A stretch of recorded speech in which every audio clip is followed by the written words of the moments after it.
Genial, muchas gracias. Bueno, de entrada, muchísimas gracias por estar aquí desde donde nos visiten. Ando un poco tocado de la voz. Si de repente se escucha un poco mal, con confianza me lo dicen por el chat o en el foro de preguntas si hace falta que repita algo. Bueno, pues me presento, soy José Arturo Mora, soy, soy mexicano, vivo en España desde hace algunos años. Este, Estudié un doctorado en Ciencia y Tecnología Informática aquí en España y, bueno, en los últimos años me he especializado principalmente en temas de blockchain y de ciberseguridad. Y precisamente de la ciberseguridad es de lo que estamos aquí para hablar el día de hoy. Va a ser una presentación sobre para dar respuesta a esta pregunta, ¿qué se necesita o qué es este perfil que se dice que hay tanta demanda? ¿Sí? ¿Por qué hay tanta demanda? A lo largo de la clase o de la charla, si alguien tiene alguna pregunta, como les comentaba anteriormente, la pueden ir dejando en el chat. Todo lo que vamos a hablar de hoy, bueno, se cubre, se tiene contemplado dentro del máster en ciberseguridad de Alde Business School, de donde tengo el honor de ser profesor. Bueno, vamos a comenzar, bueno, por entender qué es esto de la ciberseguridad, por qué es necesaria la ciberseguridad antes de poder profundizar en el tipo de profesional que está demandando esta área de trabajo, esta área de conocimiento. Bueno, inicialmente, como quizás muchos hayan leído o estudiado, aquellos que sean de perfil técnico, en sus inicios, el Internet fue pensado como una red de confianza. El Internet nace en las universidades como un medio de comunicación, una forma de transmitir datos, y cuando nace el Internet, nacen una gran posibilidad de opciones, ¿no? Se decía, gracias a esta tecnología, seremos libres, decía por allá el creador del protocolo WWW hace algunos años. Gracias a esta tecnología podremos compartir información abiertamente, el mundo se va a abrir, y cualquier cosa que pase en cualquier parte del planeta se conocerá de inmediato. El espíritu inicial del Internet era y lo es maravilloso, ¿no? El compartir información en un ambiente de confianza. Pero ¿qué pasó con el tiempo? Con el tiempo, este entorno de confianza que es el Internet y las comunicaciones electrónicas, también se empezó a ver como una oportunidad para, digamos, cometer actos ilícitos, desafortunadamente, o para engañar o para incluso manipular, ¿no? Manipular información, buscando manipular personas. Y es ahí donde, así como por ejemplo en el mundo real, ¿no? Tenemos a los cuerpos de policía que nos cuidan, ¿no? Tenemos a los jueces que valoran un acontecimiento para decidir qué se puede hacer cuando hay algún percance. Pues de la misma manera esta sociedad basada en las comunicaciones electrónicas principalmente necesita o comenzó a necesitar de reglas. Reglas que han ido evolucionando a lo largo, sobre todo de los últimos 20 años, y que han tenido que sufrir digamos, un cambio drástico, en mi opinión, en los últimos 5 años, cuando además del Internet al cual se puede acceder desde un ordenador, desde una computadora, también se puede acceder desde dispositivos, ya no solo teléfonos móviles, sino, no sé, neveras, relojes, los coches, en fin. Esta complejidad nos demanda que, dado que esa comunicación o esa comunidad o esos mensajes ya no circulan en un entorno de confianza, porque hemos escuchado quizás por ahí de que a alguien lo timaron por internet, le ofrecían un producto y solamente le pidieron el dinero y no le dieron el producto. Hemos escuchado también de hackeos, robos de información. Bueno, todas estas incidencias, ¿sí?, han derivado en esa necesidad de reglas. Reglas que se han ido definiendo principalmente por organizaciones que han sido las encargadas de desarrollar la tecnología. Como el Internet nace en las universidades y nace como ese entorno de confianza, los gobiernos en general, los gobiernos de los países, tardan algunos años, ¿no? En adoptar políticas públicas para poder salvaguardar el Internet. desde los orígenes del Internet, pues, vamos a llamarlo que las áreas de comunicación, de seguridad nacional de cada país, sí que se ocuparon y se preocuparon por tener esa protección de las infraestructuras. Pero en sí faltaba esa formalidad, ¿no? Y eso es justamente lo que da la pauta para que nazca esta disciplina que llamamos ciberseguridad, que básicamente es los mecanismos, las pautas, las normas que se deben de seguir para poder asegurar que la información se transmite sin complicaciones, ¿sí? Que podemos confiar en los participantes de una comunicación a través de estos medios electrónicos y se necesitan precisamente personas, expertos, que sepan, por un lado, entender qué tipo de vulnerabilidades tienen estas redes o estos medios de comunicación electrónicos y, por otro lado, cuáles son los mecanismos de protección que pueden existir, ¿no? ¿Por qué? Entonces, es por ello lo que básicamente detona el nacimiento o la necesidad de esta disciplina de la ciberseguridad.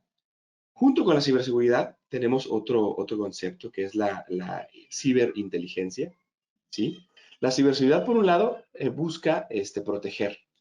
Es una defensa, digamos, de respuesta a una intrusión, por ejemplo, o a un acontecimiento o a un ataque, ¿no? En comunicaciones electrónicas o en Internet o a la infraestructura de alguna organización o de algún país. Y luego, por otro lado, tenemos lo que se llama ciberinteligencia. La ciberinteligencia lo que busca es prevenir, ¿sí? Ambas disciplinas muchas veces son tratadas como lo mismo. Muchas veces se piensa que la ciberseguridad es lo mismo que la ciberinteligencia.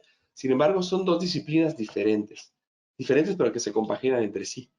La ciberinteligencia busca estar vigilando qué posibles amenazas pueden existir, ¿sí?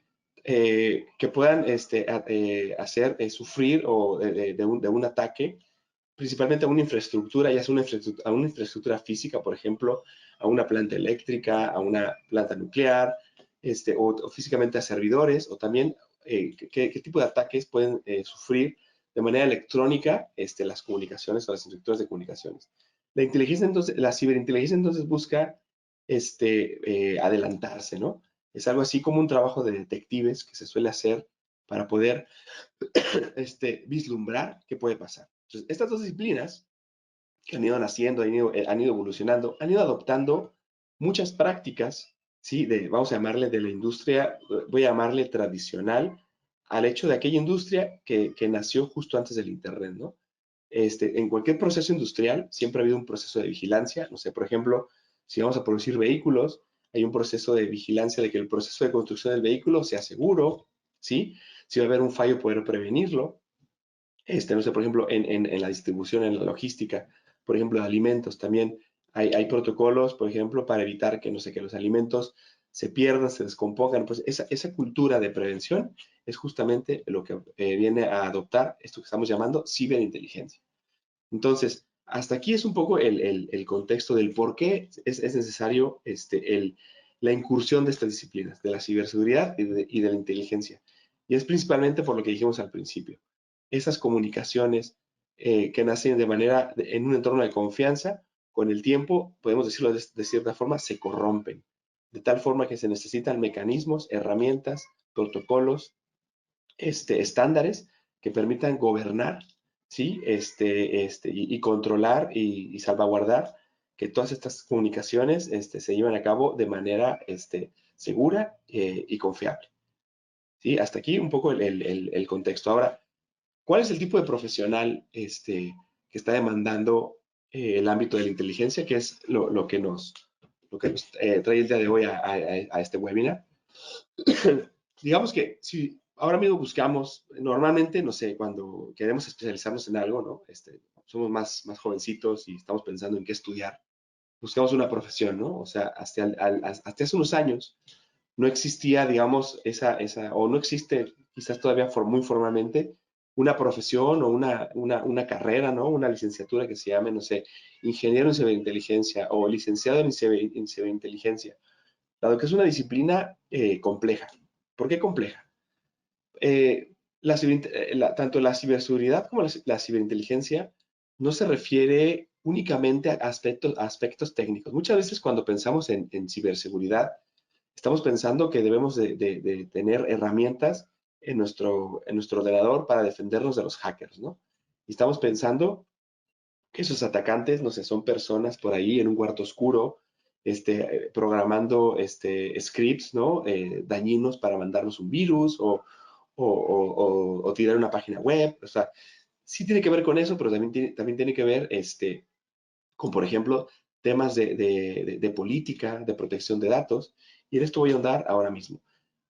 Tanto la ciberseguridad es una disciplina compleja porque, bueno, además de los aspectos técnicos, también involucra y contempla muchos aspectos legales, ¿sí?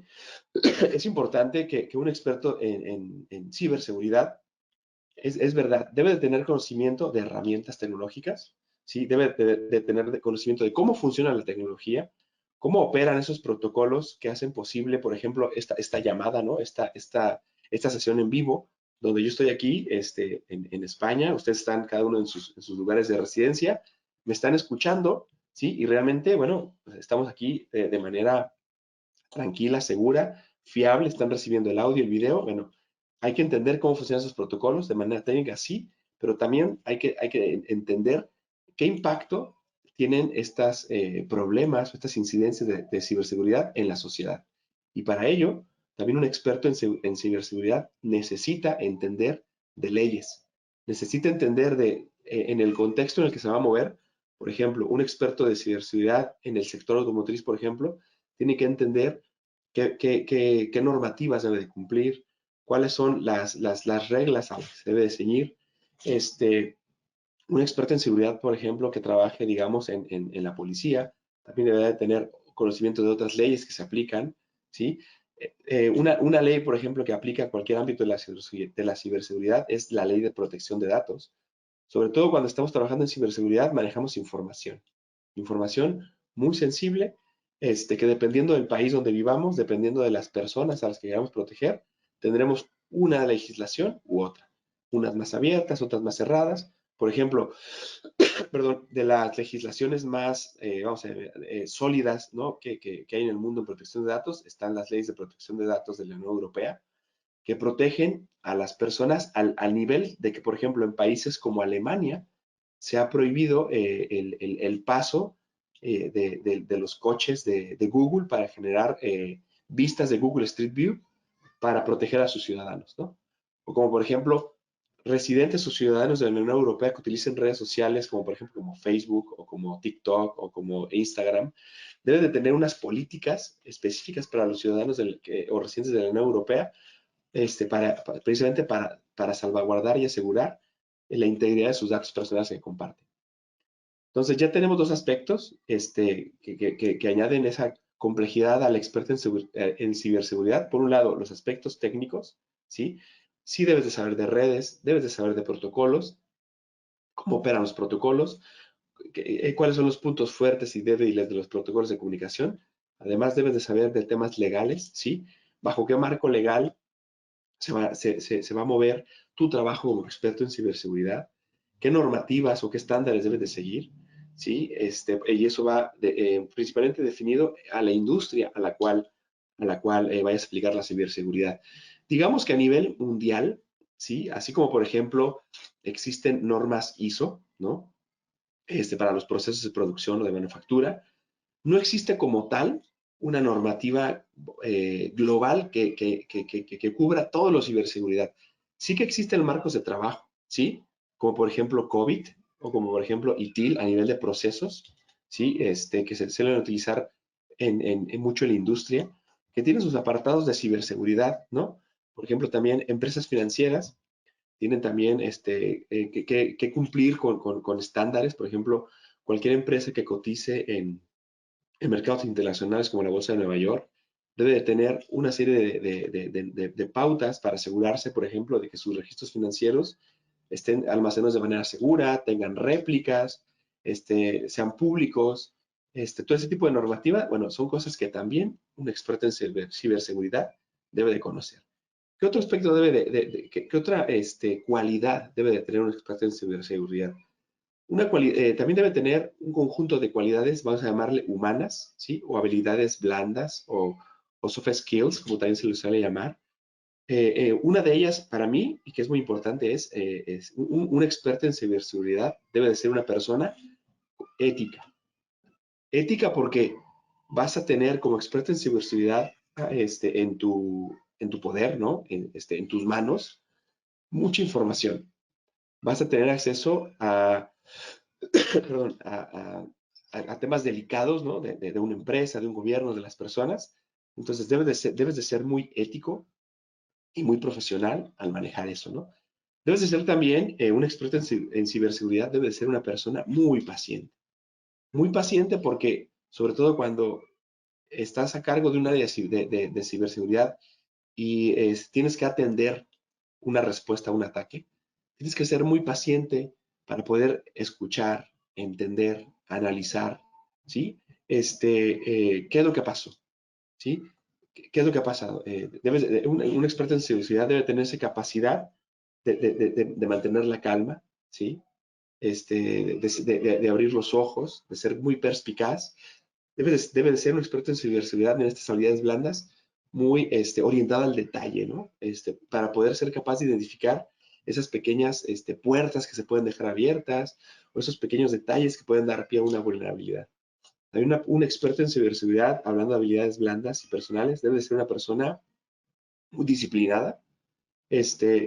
Son cualidades que personalmente he ido aprendiendo, he ido escuchando de otros colegas del mundo de la ciberseguridad y hoy se las comparto. El tema de la disciplina, digo, porque cuando tienes que seguir protocolos para mantener seguro un entorno que está a tu cargo, no sé, como director de informática o director corporativo de seguridad, debes de ser muy cauteloso y muy preciso en las cosas que haces, ¿no? De ahí viene el tema que les digo de la disciplina. Hay muchos estándares que se tienen que seguir, ¿sí? Dependiendo de la industria en la que te desempeñes cuando estamos en ciberseguridad.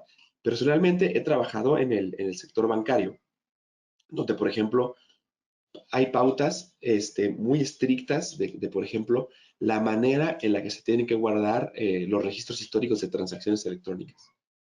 El tipo de persona que tiene acceso a qué tipo de información. La forma en la que se comparten estados financieros.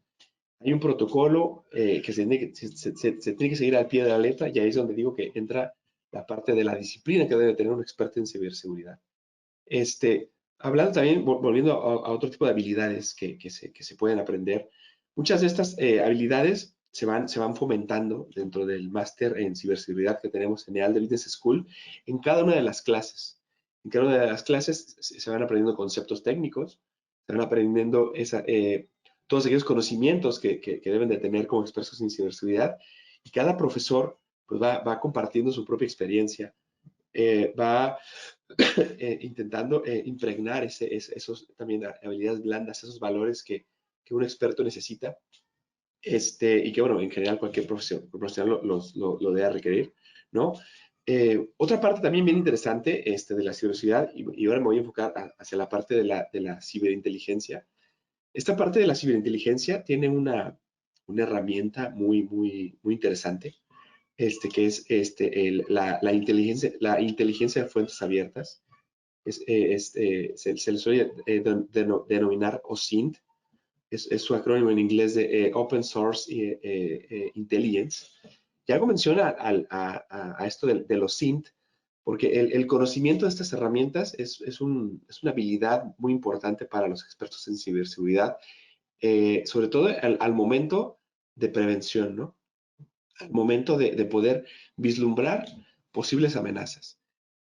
Cuando estamos haciendo este análisis que hablamos de investigación de fuentes abiertas, básicamente se trata de poder prevenir ataques, poder prevenir vulnerabilidades, haciendo un análisis de toda la información abierta que existe disponible, tanto en Internet, ¿sí? en el Internet público, ¿no? El que vemos de manera abierta, como incluso en la llamada Deep Web, ¿no? Hay herramientas técnicas que nos ayudan a hacer estos análisis. Y es una habilidad muy interesante porque debes de combinar tanto herramientas técnicas como esa perspicacia del que hemos hablado que debes de tener, como ese conocimiento de los marcos legales, ¿no? Que se debe de tener. Todo ese tipo de habilidades, sí, son cuestiones que se van aprendiendo, que se van formando. También otro tipo de conocimiento, otra aplicación que tiene un experto en ciberseguridad es en el mundo ya físico, por ejemplo, del hardware, ¿no? Una industria que ha empezado a tener una gran demanda de expertos en ciberseguridad es la industria de la manufactura y la industria automotriz. Sobre todo ahora que cada vez los vehículos tienen más, digamos, vías de comunicación electrónica, como por ejemplo, tenemos coches que se pueden conectar a través de Internet para consumir servicios, tenemos coches que se pueden conectar a través de Internet para pedir una revisión, mandar sus registros con el fabricante y que el fabricante nos sugiera una revisión del coche. Entonces, este tipo de servicios que se ofrecen, por ejemplo, en la industria automotriz o en la industria de la manufactura, van a también requerir un experto en ciberseguridad que además tenga también ese conocimiento de cómo opera o cómo funciona físicamente ese hardware, ¿no? O esos dispositivos físicos que se quieren conectar. Otra área de la ciberseguridad también que es muy interesante y que lo hace también un perfil muy demandado es también, por ejemplo, el software de desarrollo seguro. El desarrollo del software tiene un área que se llama desarrollo de software seguro. En inglés es Secure Coding Development, que básicamente se trata de la forma la forma en la que debemos de programar o desarrollar un software para que ese software prácticamente sea impenetrable, sea o muy difícil de hackear o prácticamente imposible de hackear, ¿no? O imposible de romper y que eso provoque pérdidas de información o robos de identidad o problemas, ¿no? Así graves como por ejemplo ha habido casos en el que ha habido software que no se ha hecho de manera segura, por ejemplo, y ha habido grupos por ejemplo, de hackers que han atacado centrales nucleares, centrales eléctricas en diversos países del mundo, tanto en Estados Unidos como en Europa, como en Latinoamérica. Este, Recientemente por ahí fue muy sonado un grupo de hackers, ¿no? Que atacó a ejércitos de varios países de Latinoamérica y han ido liberando información. Entonces, este tipo de ataques muchas veces son posibles porque se ha construido software sin estas prácticas de secure coding. Entonces, esta área de la ciberseguridad se encarga de qué debe de conocer un programador o un desarrollador de software para poder implementar prácticas de ciberseguridad, pero desde el nivel de código. Y no solamente viene con eso, o sea, por ejemplo, tú puedes programar en cualquier lenguaje de programación, ¿sí? Como puede ser Java, puede ser C Sharp, puede ser Python, pero también muchas veces el tipo de lenguaje de programación que utilizas te puede proveer mayor o menor seguridad. Por ejemplo, hay lenguajes que son muy, muy seguros y muy fiables, como por ejemplo Haskell, que es un lenguaje funcional que se utiliza para, por ejemplo, mucho en algunos protocolos de blockchain como Cardano, o también Haskell se utiliza en aplicaciones militares, de software militar o de software para el sector aeroespacial, ¿sí? Porque es un lenguaje de programación que, por ejemplo, tiene muchas características como, por ejemplo, que solo te permite utilizar datos una sola vez y no te permite utilizarlos muchas veces, ¿no? Todas las variables tienen un tipo de dato concreto para la gente que sepa de programación, a diferencia, por ejemplo, de Python, donde una variable puede tener distintos valores. Bueno, todo este tipo de técnicas es otro perfil y otro conocimiento, ¿sí? Que debe tener un experto en ciberseguridad. Puede parecer un perfil muy amplio, pero también yo personalmente lo veo como un perfil muy, muy, muy, muy rico, porque tú te puedes formar, puedes empezar a estudiar o formarte como un experto en ciberseguridad, conocer un poco las distintas áreas de aplicación y luego enfocarte concretamente en la que más te guste. Me gustaría aplicar la ciberseguridad en el sector automotriz. Me gustaría aplicar la ciberseguridad en el sector financiero. Me gustaría aplicar la ciberseguridad, incluso, por ejemplo, en el sector agropecuario, que también es un sector que está demandando. Entonces, en resumen, dado que las comunicaciones electrónicas, el Internet, todos estos protocolos de comunicación digitales han incursionado prácticamente en todos los ámbitos de la vida, el experto en ciberseguridad es cada día más demandado, tanto como una persona que sea capaz de dar consejo, ¿sí? De dar seguimiento a una organización, a un gobierno interesado en proteger su información, interesado en proteger sus comunicaciones, interesado en proteger a su población, por ejemplo, hablando de un país, perdón, así como también un técnico, sí, capaz de desarrollar tecnología segura, tanto software como hardware. Entonces, es ahí donde se empieza a convertir en un perfil muy, muy, muy interesante. Ahora, muchas veces también algo que nos preguntan es, ¿qué certificaciones oficiales existen dentro del mundo de la ciberseguridad? Hay varias, ¿sí? Lo que puedo mencionar así de manera general, que el tipo de certificación, el tipo de acreditación que te interese adquirir, tiene que ir muy de la mano del sector al que te quieras enfocar. Por un lado, puedes decidir enfocarte, por ejemplo, en un sector como el financiero, en el que personalmente he trabajado, y hay una serie de certificaciones. O puedes, por ejemplo, decidir enfocarte en la ciberseguridad, por ejemplo, en el mundo del hardware. Y ahí, por ejemplo, en el mundo del hardware muchas veces son los propios fabricantes los que proveen esos certificados o esas acreditaciones de ciberseguridad muy enfocadas al uso de sus equipos, ¿no? Al uso de su infraestructura. Entonces, bueno, sí que las hay, sí que las hay. Personalmente creo que, por ejemplo, ¿qué le vendría bien o hacia dónde debería de evolucionar la ciberseguridad? Voy a decirlo en los próximos 10 años. Debería de evolucionar a formalizar más sus estándares, perdón, a poder llegar a ofrecer un nivel generalista, voy a llamarlo así, como el que ofrecen las normas ISO. Ojo, quiero aclarar que sí hay algunas normas ISO que ya incluyen la ciberseguridad, pero personalmente lo que creo es que falta es a lo mejor mayor claridad, que ya se está trabajando en ello, ¿sí? Mayor interoperabilidad entre las distintas sectores industriales que demandan expertos en ciberseguridad. De tal forma que, por ejemplo, cuando tú adquieras una certificación o una acreditación en ciberseguridad, vamos a llamarle, para el sector automotriz, te valga, por ejemplo, si quieres ir a trabajar a prácticamente cualquier marca de automóviles. O si te ganas una certificación en ciberseguridad para el mundo, por ejemplo, de la programación, pues esa certificación te valga, por ejemplo, para cualquier tipo de desarrollo de software. Sí, ese es un poco hacia donde va la tendencia en las certificaciones.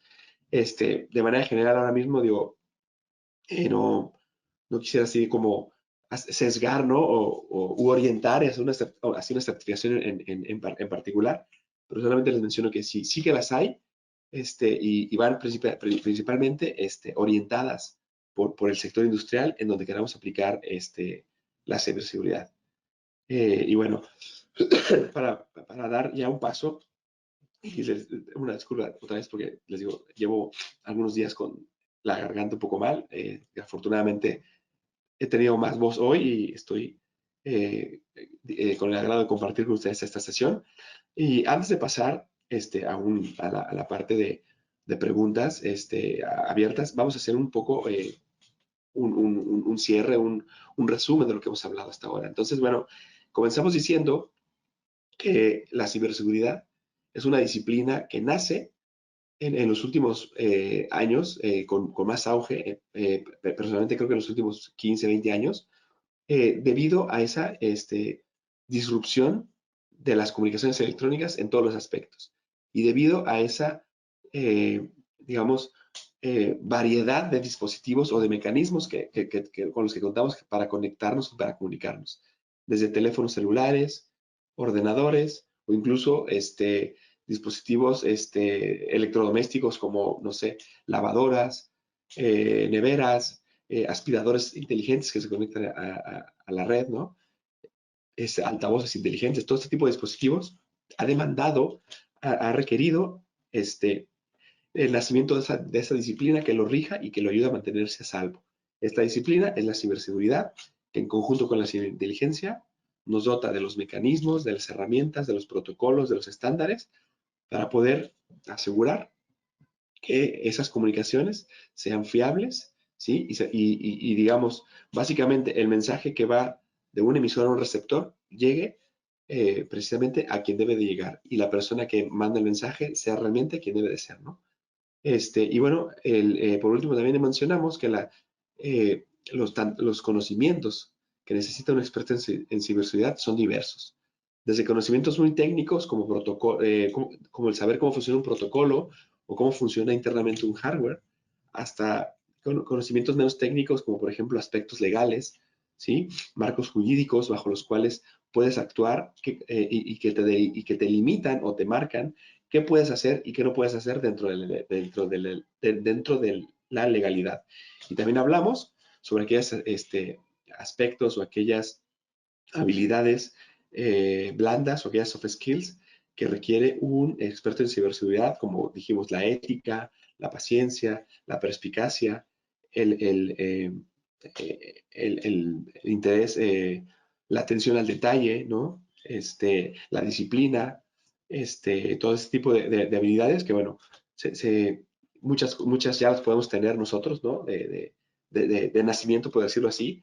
Y hablo, por ejemplo, en lo personal, a veces soy un poco desordenado o tiendo a ser desordenado. Entonces, yo, por ejemplo, cuando he hecho trabajos de consultor de ciberseguridad, bueno, ese aspecto personal mío que de ser desordenado, tengo que hacerlo a un lado y recordar que tengo en mis manos una gran responsabilidad y debo de ser muy, muy preciso, muy, muy exacto, muy, muy disciplinado, ¿verdad?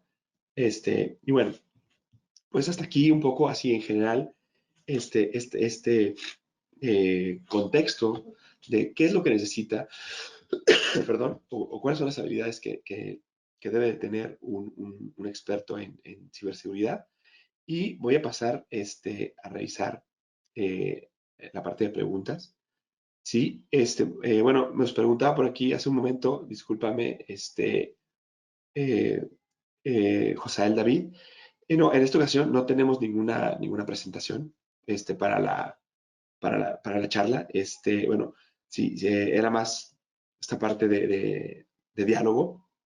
Pero bueno, si tiene alguna duda o algún comentario, bueno, ya saben que lo pueden hacer ahora. Y bueno, pues eso está ahí. Ok, nos pregunta por aquí Carlos Villanueva Mercado. ¿Qué relación existe entre la ciberseguridad con el compliance? Pues mira, tiene una relación muy, muy, vamos a llamarle, cercana. Eh, Van prácticamente de la mano. Cuando hablamos de compliance, hablamos de, por ejemplo, el compliance se puede entender como la manera en que una organización cumple con una serie de pautas que algún organismo externo que lo evalúa le exige cumplir. Como por ejemplo, en el sector automotriz tenemos organismos internacionales que dictaminan cómo deben de construir un vehículo para que el vehículo sea seguro, ¿no? ¿Qué elementos de seguridad activa y pasiva debe de tener ese vehículo para considerarse seguro? En el sector financiero, por ejemplo, también tenemos compliance, por ejemplo, tanto por parte de normativas que los gobiernos de cada país exigen a las instituciones financieras para cumplir, perdón, así como también por parte de las agencias de Hacienda de cada país, qué tipo de reglas se deben de seguir. Entonces, cuando hablamos de compliance y ciberseguridad, la relación principal es en la forma en la que se almacenan los datos. De qué forma tú te aseguras de que la información, ¿sí? Que generas para demostrar que estás cumpliendo con lo que te demanda el compliance con alguna normativa. ¿Cómo te aseguras? Por ejemplo, primero que esa información sea verídica. Es decir, si estamos hablando de registros financieros, tienes que asegurarte de que esos registros financieros fueron generados a través de un software que fue construido de manera segura. Que fueron, por ejemplo, si estás hablando de transacciones de dinero, que una transacción se almacenó, por ejemplo, en una base de datos, el día y la hora que dice ser, y que nadie tuvo un acceso no autorizado al histórico de transacciones y que modificó por ahí, no sé, le agregó un cero, le quitó un cero, cambió la fecha, cambió la hora. Entonces, básicamente, la principal relación entre el compliance y la ciberseguridad tiene que ver con los mecanismos, ¿sí? Y que se establecen y los procedimientos para asegurar, ¿no? Para que la información se mantiene íntegra, ¿sí? Y que la información únicamente la va a acceder quien la debe de acceder. En mi experiencia personal, que he trabajado, les decía, en el sector financiero, he trabajado también en México en la industria automotriz y aquí en España también. Por ejemplo, hay un estándar que se usa mucho en la industria automotriz que es COVID. COVID es un estándar, es un marco de procesos y COVID dentro de sus prácticas para poder hacer frente a una auditoría de compliance, tiene prácticas específicas de cómo se debe guardar la información, cómo se deben de generar las credenciales de usuario de las personas, qué reglas debe de tener una contraseña, cada cuándo se debe de actualizar una contraseña, en fin, una serie de pautas que se deben de cumplir y que están a cargo precisamente de la ciberseguridad.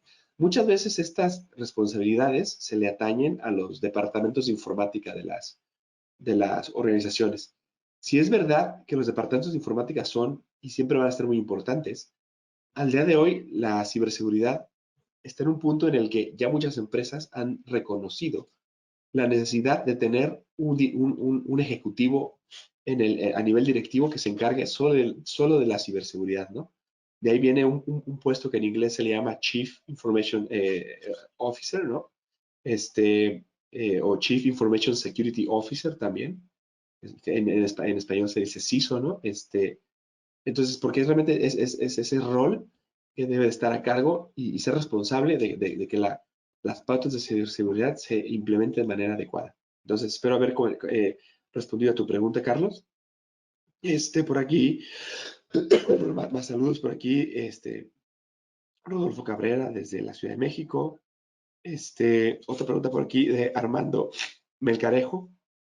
Dice, ¿por qué si los estafadores en Internet todos los días publican productos o cosas y al final de cuentas solo te roban, y está vista de las autoridades, ¿por qué no proceden en contra de esas personas?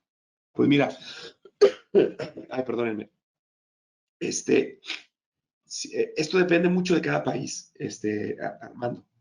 Por ejemplo, al día de hoy yo te diría que todos los países tienen en sus cuerpos policiales y militares unidades de ciberinteligencia y de ciberseguridad. Incluso tienen lo que le llaman la policía cibernética. Esta policía cibernética suele estar vigilando el Internet. Sí que hay redadas contra ciberdelincuentes, pero el Internet es tan grande y tan complejo que no se dan abasto. Lo sé de primera mano en alguna ocasión que he colaborado con estos cuerpos como asesor. Entonces, bueno, no se dan abasto. Entonces, muchas veces también es al igual que, no sé, los delitos en el mundo, vamos a llamar real, ¿no? Cuando desafortunadamente a alguien, no sé, le roban su coche o hay un robo a una casa, ¿no? O un robo en la calle, no sé, que te roban la cartera o algo. Si tú no denuncias, la policía no puede hacer nada. Entonces, aquí la cuestión sería, sí que está a la vista de todos, pero a veces también el personal que hay a cargo en los servicios de seguridad pública no es suficiente. Entonces también aquí sería demandar, ¿no? Demandar ante la policía posibles estafas. También, por ejemplo, todos los proveedores de servicios, como por ejemplo Facebook, Instagram, Twitter, todas las redes sociales, que es donde se dan la mayoría de las estafas, tienen botoncitos que los habrán visto por ahí para poder denunciar posibles fraudes. Esto también sirve. Y prácticamente todos los cuerpos policiales o todas las empresas suelen, cuando se trata de una falta grave, hay una comunicación entre estas empresas o puede llegar a haber una comunicación también dependiendo del país, entre estas empresas y la policía, ¿no? Entonces sí, o sea, sería yo te diría, personalmente digo que, o sea, no se dan abasto y el otro, bueno, también se requiere de participación ciudadana, ¿no? Por aquí nos pregunta Eric Mariena, Mairena, perdón, Eric Mairena, ¿qué herramientas recomienda para el análisis de vulnerabilidades y remediación de las mismas? Hay muchísimas herramientas dependiendo de del tipo de vulnerabilidad que quieras analizar. Perdón, a manera, digamos, personal, así a nivel, por ejemplo, de casero, ¿no? De tu ciberseguridad personal, pues lo primero es, por ejemplo, en nuestros teléfonos celulares, en nuestros teléfonos móviles, más que una herramienta, tener prácticas como, por ejemplo, tener un bloqueo por patrón, bloqueo por contraseña, bloqueo también con huella digital, los que tengan algún teléfono con este tipo de sensores.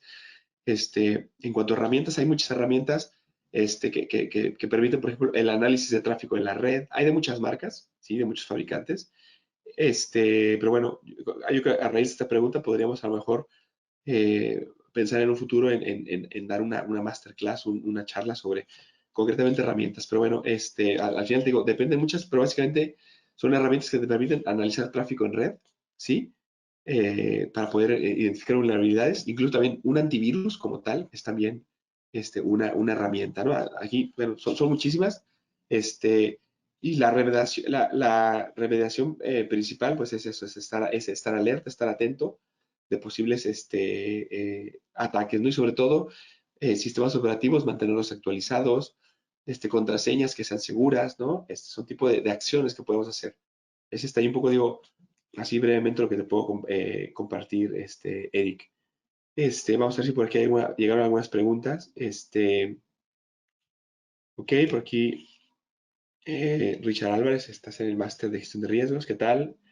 Dice por aquí Larisa Campos, ¿qué opinión te merece la ciberseguridad de un país a cargo del ejército? Pues es un tema bien controversial, ¿verdad? Yo aquí podría darles la opinión mía, la de José Arturo. Este, eh, yo creo que, a ver, personalmente, y esta es mi opinión personal, es si el ejército de un país o la policía de un país está pensada para proteger al país, yo creo que sí es interesante que el ejército participe en la estrategia de ciberseguridad de los países. Con el fin, digamos, vamos a hablar así de manera general, con el entendimiento de pensemos en un ejército pensado para salvaguardar a sus ciudadanos.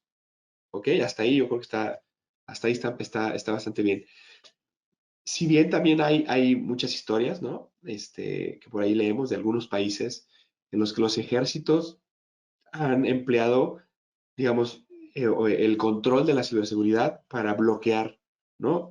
Comunicaciones a los ciudadanos o para incluso internamente manipular información y hacerle creer a sus ciudadanos una cosa que no es. Estos son temas bien delicados, ¿no?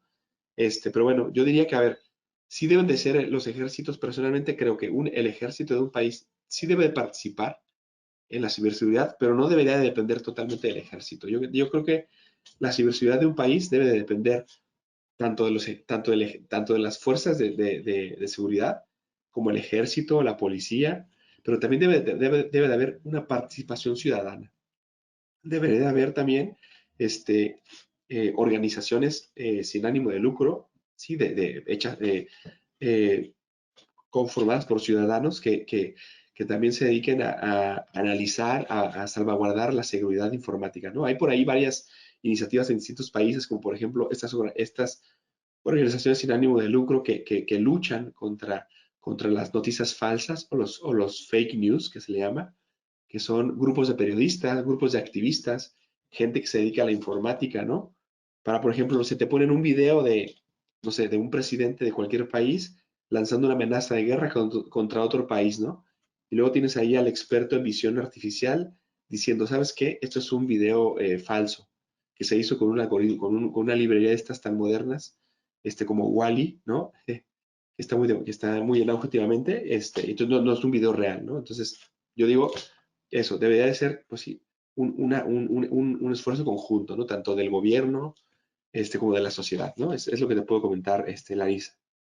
Este, perdón, otra pregunta por aquí de Richard Álvarez, que nos comentó que está en el máster de gestión de riesgos.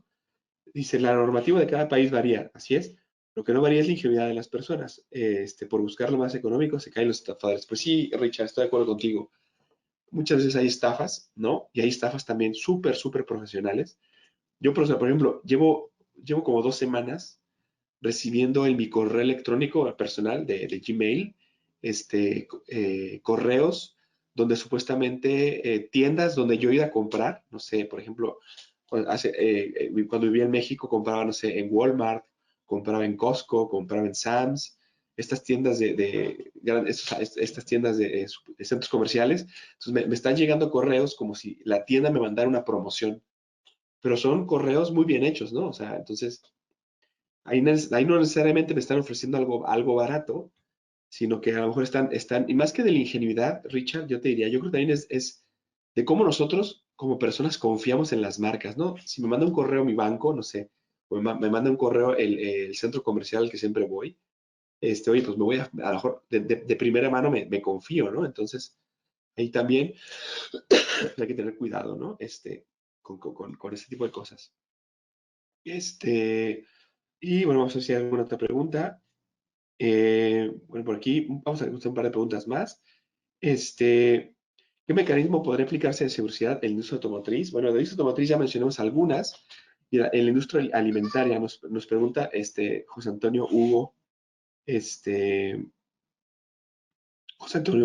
Gonzalo. Bueno, mira, en la industria alimentaria, principalmente el tema de la ciberseguridad se utiliza en el cómo se gestiona la cadena de suministro. Cuando hay una producción, ¿no? Y hay sobre todo importaciones, exportaciones, todo producto que se genera, ya sean frutas, verduras, carne, debe de llevar unos registros sanitarios, ¿cierto? Entonces, el mantener fieles y seguros y confiables esos registros sanitarios requiere también de protocolos al igual que, por ejemplo, mencionamos hace rato en el sector automotriz, estrategias para que esa información se mantenga segura, ¿no? También hay que tener compliance con algunas normativas. Entonces, eso por un lado. También, por ejemplo, en la industria agrícola, donde, por ejemplo, actualmente se utilizan robots, por ejemplo, para fertilizar, robots para regar o incluso robots para cosechar. Se tiene que tener mucho cuidado en digamos, las bandas de frecuencia con las que se comunica el robot con su central principal o las bandas de frecuencia con las que se mandan los códigos para fertilizar, para regar, para recolectar frutos, sean protocolos cifrados y sean seguros, ¿no? Para evitar que, por ejemplo, sean hackeados. Entonces, eso es un poco en lo que yo he estado por ahí, sobre todo leyendo. No he tenido yo oportunidad de trabajar directamente con el sector agropecuario, pero cosas que he ido documentándome que se están aplicando. Bueno, vamos a comentar aquí una pregunta más que está por aquí de Josael David Araujo. Dice, ¿cuál es el elemento más importante para gestionar el riesgo de seguridad en un banco? Bueno, el más importante, a ver, personalmente creo que tiene que ver mucho con educar, un banco debe de educar a sus clientes, ¿sí? Porque, a ver, un banco por sí mismo debe de ser como un búnker, ¿no? O sea, debe estar blindado contra ataques. Porque o sea, tú como persona o cada uno de nosotros confiamos en el banco para que guarde nuestro dinero, ¿no? O confiamos en ese banco para que cada mes me paguen ahí mi nómina y quiero que mi dinero esté ahí segurito, ¿no? Entonces, creo yo que al día de hoy, sí, o sea, lo más importante de un banco para gestionar su ciberseguridad es asegurarnos de que las prácticas que sigue están acorde a los estándares que un banco debe de seguir, ¿no? Que la información está guardada en repositorios cifrados, que el banco tiene respaldos de su información en zonas geográficamente dispersas, es decir, que la información no está centralizada en un solo centro de datos, sino que tiene la información dispersa por muchos centros de datos alrededor del país o del mundo. Eso digamos que ya debería ser un hecho, pero al día de hoy la verdad que personalmente creo que algo que deben de hacer los bancos y que tienen una gran oportunidad es en educar a sus clientes, en sensibilizar a sus clientes de los riesgos que corren. Los bancos están en una oleada últimamente, y no tengo nada en contra, de ello, de digitalizar a sus clientes. Pero personalmente algo que no me gusta de esa digitalización es que la están haciendo, creo que casi todos los bancos la están haciendo a un ritmo que muchas personas les cuesta llegar, ¿no? Y ya no es un tema de edad, sino también es un tema de cultura, ¿no? O sea, si a una persona no le gusta usar un teléfono móvil o a una persona le gusta más ir a una sucursal bancaria, ¿por qué obligarlo a usar una aplicación móvil? O una persona con discapacidad visual que, por ejemplo, no pueda ver la pantalla del móvil, ¿no? Entonces ahí se requiere de mucha educación, también crear medios de acceso a los servicios bancarios accesibles, sencillos para las personas, de tal forma que eviten ser estafadas, ¿no? O sea, pero eso es un poco, o sea, al día de hoy, que lo que yo creo que es más importante gestionar. Y bueno, pues, ¿hay alguna pregunta más por aquí? Espero que, creo que ya contestamos a todas, o a la mayoría de ellas. Vamos a cerrar por hoy el tema de preguntas y respuestas. Muchísimas gracias a todos los asistentes, a todas las personas que estuvieron por aquí. Les agradezco también su paciencia de estarme escuchando con esta voz, media voz que tengo. Pues se les compartirá por ahí más detalles de nuestros siguientes webinars. Espero que la próxima vez que nos veamos tener yo mejor voz. Pues nuevamente muchas gracias. Buenas tardes, buenas noches, hasta donde estén y nos vemos hasta la próxima. Muchas gracias por estar en este webinar de EALDE Business School y pues hasta la próxima.